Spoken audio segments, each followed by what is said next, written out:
Hello, good morning everyone! Kumusta kayo? Happy second day ng taon ng 2024! At today may pupuntahan tayo. Every year pumupunta kami dito sa Kawasaki Shrine. Alas 3 na madaling araw pa lang gumising na kami dahil medyo may kalayuan at sobrang daming tao dito guys. Kaya minabuti na namin every year na pumunta dito ng maaga. Dumating kami dito ng mga 5:30 or mga 5 yata. Kasi iniiwasan nga namin matraffic sa daan at ang daming sasakyan dito kaya baka maubos ang parking lot. Yearly kami pumupunta dito para mag-pray. Ayan, buong pamilya namin. Si Lola lang hindi sumama kasi medyo napapagod na siya. Hindi na siya makatayo ng matagal. So kami na lang ang pumupunta dito.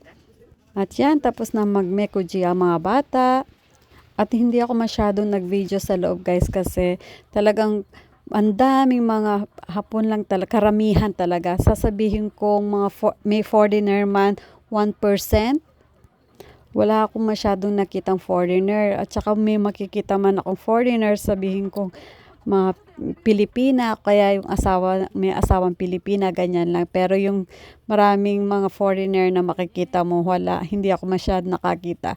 Ayan, every year ganito natin. Tignan nyo guys, ang liwanag na talaga. At buti na lang nag-i-enjoy din ng mga bata pag magkakasama kami kahit maraming lakaran. Pagkatapos namin dito, sinundo lang namin si Okasang or si Lola sa bahay. Tapos dumiretso na kami sa Oaxaca o yung mga libingan ng mga animals or yung mga alaga nating mga hayop tulad ng mga dog or cat, ganyan. Dito sila nililibing guys. Meron din silang sariling libingan. Ito'y inuupahan lamang para apartment ang dating. Every yearly ang bayad namin dito guys. Pinapadala sa amin ang bayad pag mag-iisang taon na siya.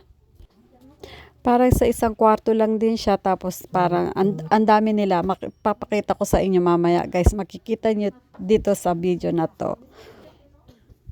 At tulad sila ng mga tao, cremate lang sila. Kaya abo or sabihin natin yung bone na lang ang natitira sa kanila. Pero talagang dinadaiji o talagang minamahal nila ang mga pet nila.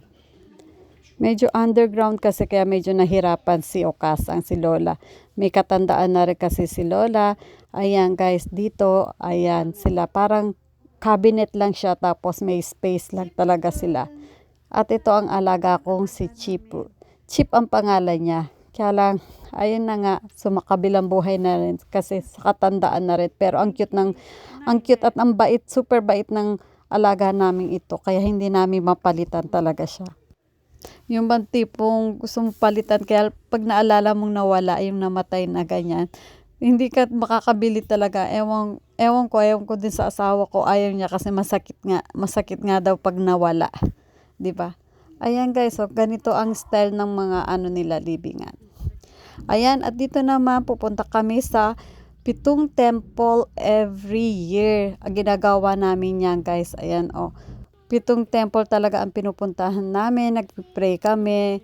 At meron kasing pamahiin dito sa amin. May sign or yung parang stamp na bubuin ng 7 temple na dito malapit sa bahay. Talagang iniisa-isa namin para magpa-sign talaga. Kasi iyan daw ay isang pamahiin dito sa amin na pag nabuo mo siya, maginhawa ang buhay mo sa buong taon. Ganyan. Siyempre, heto, nagpasilip na naman si Sky3 dahil malapit lang tayo dito. Kaya pinicturean ko na rin, ay binidyohan pala.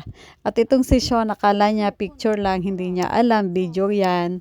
At si Sean naman ngayon, tinitrain na namin kung paano ang gagawin niya pagdating ng araw kasi siya lang ang lalaki ngayon sa Mia family kasi nga nawala na ang kuya niya. So, siya lang talaga. At yan si Amy, kahit paano marunong na rin siya kung paano mag-pray ang mga Japanese. Iba-iba kasi ang style. Hindi ko rin matandaan kung ano yung pag-style ng pag-pray nila. Kaya hanggang dito na muna ang ating vlog guys. Thank you very much palagi.